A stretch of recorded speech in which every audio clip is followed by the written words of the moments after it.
Hello and welcome to my first video on collecting vintage Star Wars action figures. So today we're going to take a look at the figures that were released for the first movie, A New Hope, all the way back in 1978 and 1979. We'll take a look at major variations, what to look for when buying the figures, and I'll give you some of my Star Wars action figure memories along the way. So sit back, relax, enjoy, and let's get to it.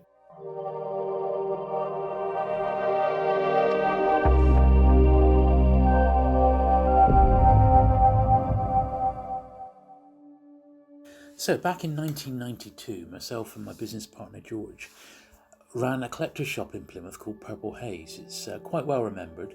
We sold comics, books, videos, DVDs, trading cards, and also Star Wars action figures. I used to have my complete collection at the time in a display case on display in the shop, and people would come in and spend hours just looking at it, working out which ones they needed. We also sold figures in the store. Generally they were just like 75p back in 1992, because back then you could still find literally carrier bag loads of vintage figures at boot sales and at flea markets and things like that. Even at the toy fairs they were cheap. Boy, how times have changed. But back then, to do a bit of a collector's guide, I wrote and published one called The Purple Haze Guide to Collecting Star Wars Action Figures. And I believe this is probably one of the very first price guides ever put together for Star Wars action figures. Who'd have thought that nigh on over 20 years later I'd still be talking about them on YouTube of all things. So here we are. This is the first figure from the range. This is R2D2, the original version. There were revisions that came out of this figure for Empire and Jedi. This one's not in too bad condition. The thing to look out for with this is that the head still clicks, which means the mechanism is okay. This one's not too bad at all. Great little figure, a classic. Pretty tough to find this one these days, particularly with nice transfers. So yeah, that's R2D2. Now the next figure we're going to have a look at is Ben Kenobi. Now Ben is got the lightsaber there, comes with a plastic cape. This version has got grey hair. This is a grey hair version, and I do also have a version of Ben with white hair. So this is just one of the many variations. Things to look out for is like wear around the edge, by the arms here. On this cape, it is only plastic, so it's easily broken if the figure's been in and out of the cape. Wear on the eyebrows. You see a tiny bit of wear there on Ben Kenobi, but generally this one's in really nice shape and quite a nice example. Okay. Oh, by the way, looking at these stands I've got here, so this big one is like a modern stand for the vintage figures, and this other Ben here is on a very small stand. Now those very small plastic stands were the ones released with the Palitoy Death Star playset. So when these used to come into the shop, I would always grab the Palitoy bases and save them for my collection. Next one, a pretty easy one this to get, which is a Chewbacca. Very common figure, hardly changed at all over the 3 movies. So although there are people who collect various variations of this, to be honest, talking about variation, I don't really go crazy for them, simply because there's so many. You could just carry on forever. I just the very main ones I'll pick up, but I'm not overly mad with variations, simply because you could just go on forever, and I collect too many other things. But Chewbacca, a nice simple figure to pick up. Look for wear on the bandolier strap here, because that's something that often would get worn out, so look out for that. But quite an easy figure to get, that one. Next one, of course, is Mr. Darth Vader. So Darth, nice, once again, very common figure, didn't change at all throughout the run of the vintage figures. Just make sure he's got a nice cape on it. There was a time when these were so common, there were boxed ones floating around in like little clipper boxes, which were like a mail order company in Europe, and you could pick them up for like £1.50, £2, brand new out of a bag. So this is one of those that's just been opened. So nice easy one to get, Darth Vader. Now, next one is probably one of my all-time favourite figures, and that's the Death Squad Commander. Now, this chap is brilliant figure. Absolutely loved him. You see these going around the Death Star in the movie.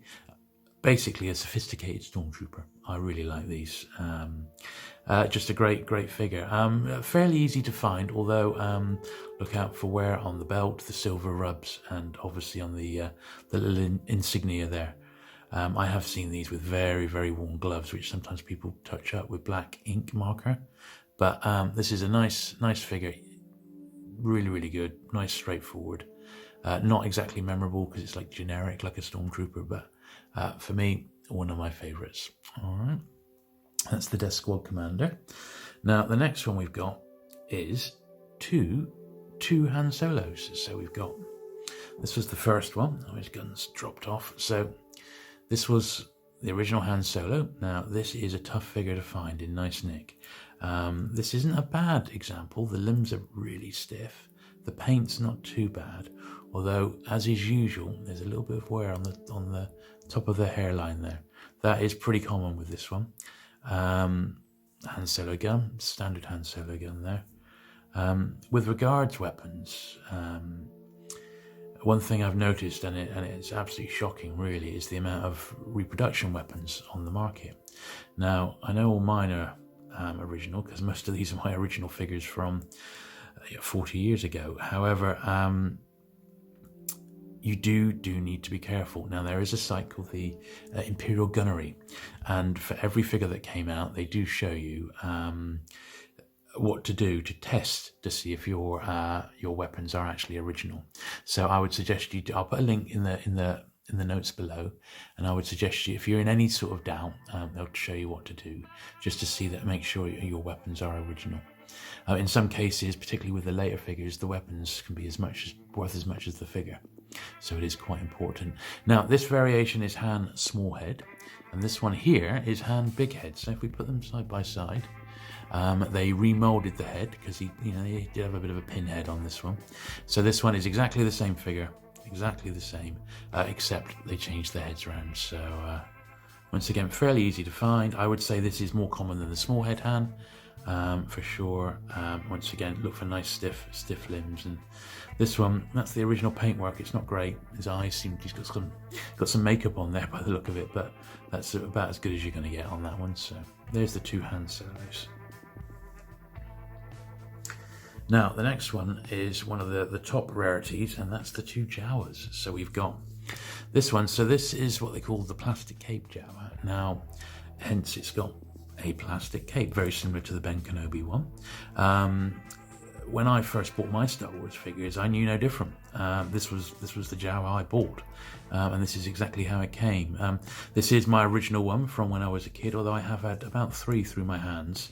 We had a couple brought in the shops when we had Purple Haze, but this is a really nice one. A little bit of wear on the hands, but it's to be expected. The rare thing is the cape, and this is absolutely spot on. Amazed I kept it in such nice nick, but it is a particularly good one. And not long after that, they re-released the Jawa with the much more authentic and like to the film, the cloth cape. This is the more common version. Exactly the same figure underneath. It's just he's got a cloth cape. There are variations of the stitching on the cape and that, but how many Jawas does one person need? I do remember someone coming in the shop and he had a chess set, and he'd made it up with Jawas as pawns, with on one side and Yodas on the other. So there you go. But none of them sadly were vinyl cape Jawas. But there you go. So a bit of a rarity, that one. But is it as rare as people think? I don't know. I just like it. I love the plastic cape Jawa. One of my favourites. That. Now, the next figure we're going to look at is Luke Skywalker. So obviously one of the main characters in the movie. The main character, you could say. I've got a couple of variations. This is the brown haired version, and I've got the extremely blonde haired version there. Now, with Luke, the bits to look out for, and this goes with most of the vintage figures. You see, there's not a lot of wear around the arms. The limbs are really stiff. The head's stiff. This has basically not been played with. Obviously, the lightsaber and the tip of the lightsaber is there. These are often missing. So a nice classic figure, absolute classic, this one. And I'm sure every boy who collected Star Wars had one of these. And then this is the exact same figure again. It's the blonde variant. There are even more variations of this. It's probably 4 or 5 at least. This one's got more of a like a pronounced neck on it, on the figure, but exactly the same again.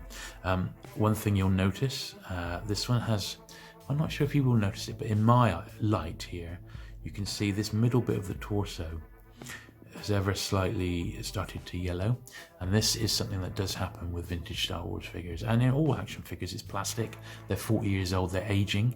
I do have these out on display, they're still in my display case, so they're not like they're packed away. You know, I just love looking at my Star Wars figures. They're brilliant, so that's why I love doing this video, to get them out and have a play again. Now, next one is, now this is Princess Leia, so obviously classic figure. Boy, can this be a tough figure to find. Predominantly when Star Wars came out, it was aimed at a boys market. There were obviously girls who collected it, but it was predominantly boys, and like a lot of action figures, the female in the line is the one that tends to not get bought so much, because it's, you know, it's for girls, it's a doll. However, Princess Leia, well, she was a main character, and maybe it is a bit you know, a bit of an exception. This is a particularly nice one. Things to look out for when you buy one: look for wear around the arms or on the cape. Princess Leia's eyebrows, often these are worn out, so this is a really nice one. And in fact, on the moulding there, you see a little bit on the edge of her hand. This is literally almost like straight off a card. Absolutely as mint as you're likely to find, and certainly a nice one in my collection. That's the princess. Now, Sand Person, or the Tuscan Raider. Fairly easy, common figure to find. This, I feel like you get a lot of figure for your money with this one, because it's a decent size. You've got a cape, you've got his gaffy stick there, a great little character. This is the only one I've got, but there's lots of variations, different eye setups, and the horns on the head. There's all sorts of variations, but I would say it's easy peasy to get yourself a Tuscan Raider. Now, C-3PO. So this is the first of 2 iterations of C-3PO.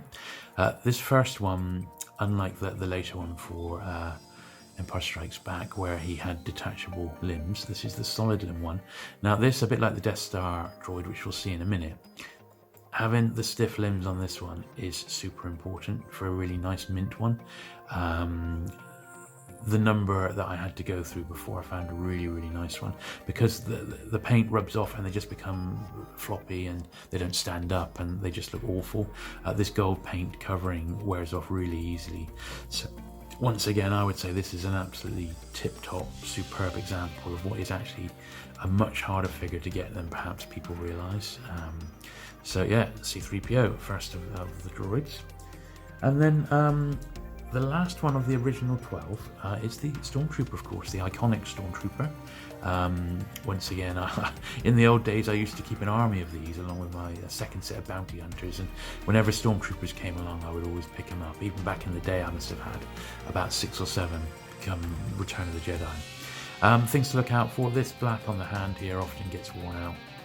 And once again, I don't know if you can really see it on the video, but the middle section of the torso is just a tiny bit off-white, whereas the limbs, you know, the arms and that are white. It just comes with a normal standard Stormtrooper blaster, this one.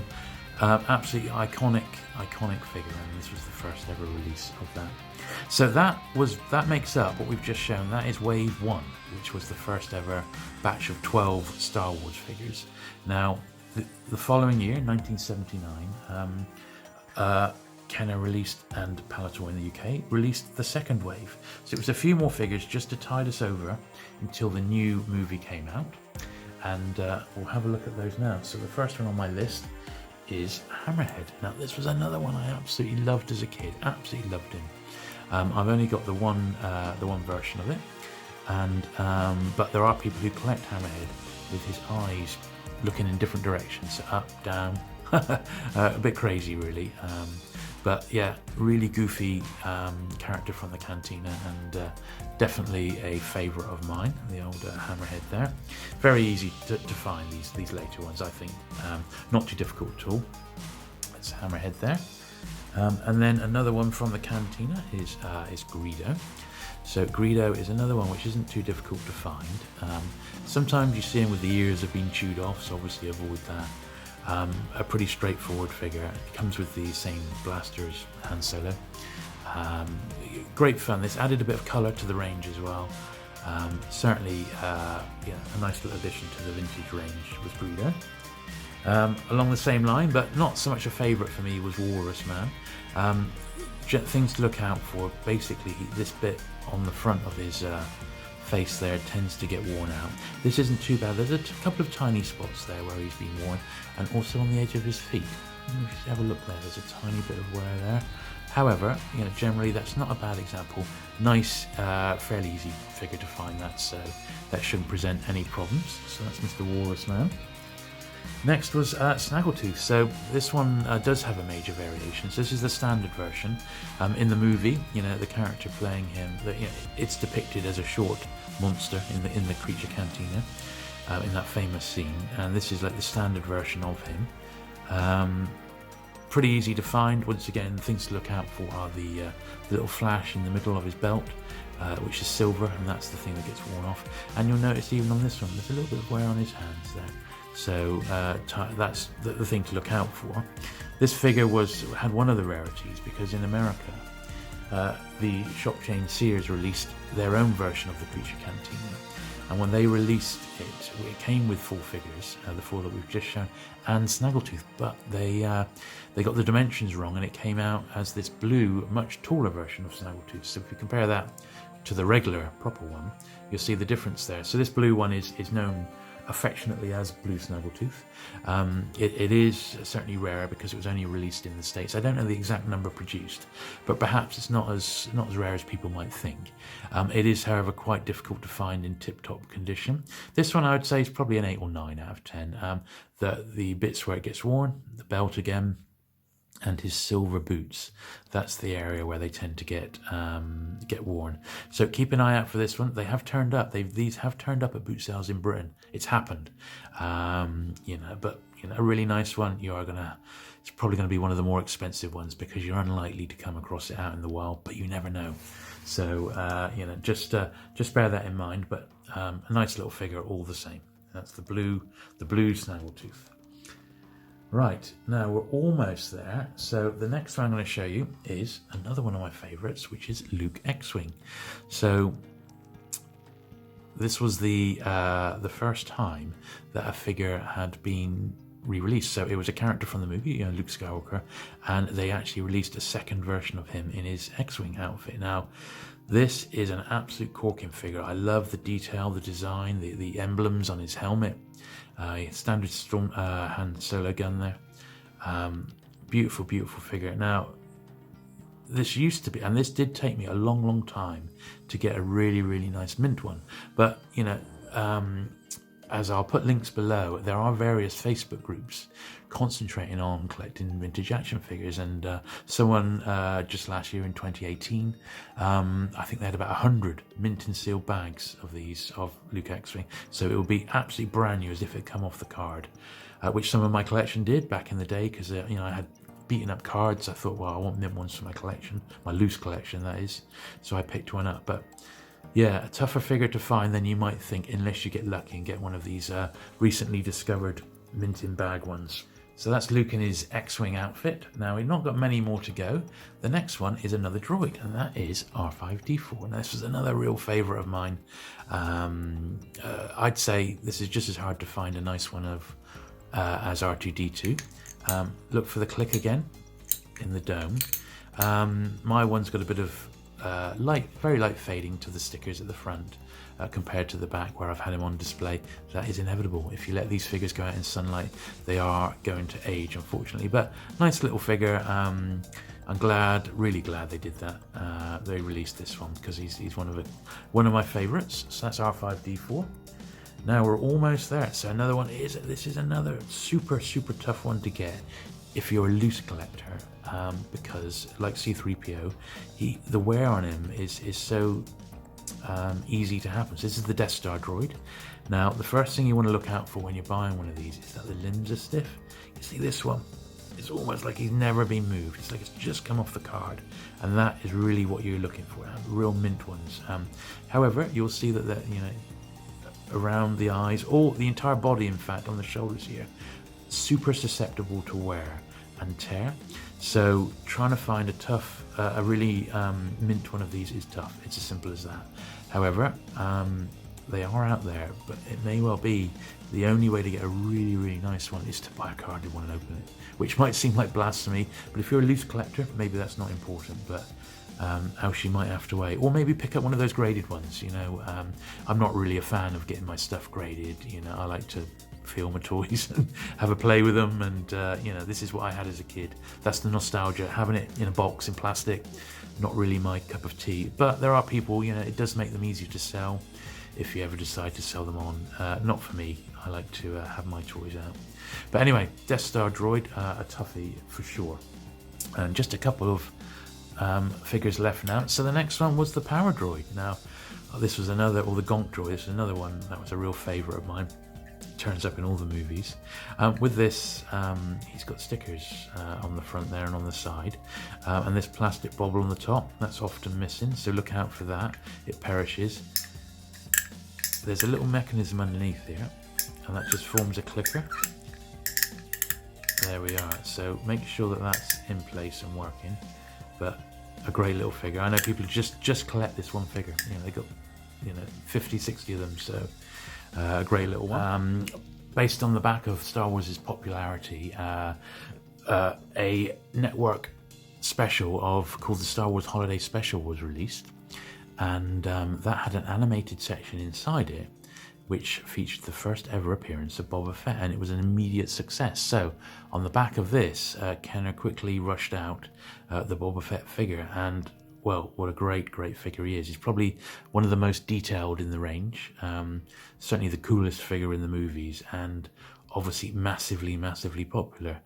This is the standard version. Neither of them, I've got two, neither of them have the famous, infamous rocket firing backpack. I do remember that on the back of some of my carded figures, but I've never owned one. I never got out of prototype stage, but once again, they've made their way onto the collector's circuit. Now, this is the bog standard version. Things to look out for on this is usually the paintwork on his face, his arms, just basically the bits that have been coloured up.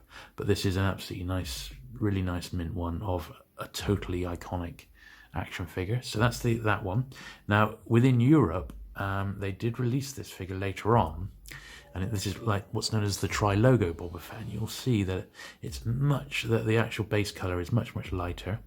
The same basic colouring is there, although this one has suffered a bit of wear. So because it's quite uncommon, this was the best one that came across my hands in all the years of having the shop. So these are rare. It's certainly not tip-top, however, because you can see the wear there and that. But it's interesting. It's one of the most interesting variations I've got. So I'm certainly really happy to have it in my collection. But this is what they call the tri-logo Boba Fett. And that ends our look at the first 21 original Star Wars action figures that were released for that first movie. So I do hope you enjoyed that. So there you are. That's all the figures for Star Wars A New Hope. I do hope you've enjoyed this look through them, and it maybe inspired you to start collecting them yourself. It's certainly something that's very possible. You don't need lots of money. You can get an instant collection very quickly. So do consider it. It's great fun. There's only 100 odd, just over 100, so it's easy peasy to get a set of these together. You just might need to be patient to get really nice ones, but they're all out there. I've put some links in the description below, so if you would like some more information, I've got some links to books on Amazon. So these are books on collecting loose action figures, Star Wars action figures, so do follow those. I do get a small commission off them. I've also put a link to go to eBay, so if you want some right now, that link will take you straight to the Star Wars action figure section on eBay. Once again, I'll get a small commission off that, so do follow those links. I'm very interested in your comments. What are your Star Wars memories? And I shall be back next week to cover the figures that were released for The Empire Strikes Back. So until then, please like, share, enjoy the video, and I'll see you soon. Thank you.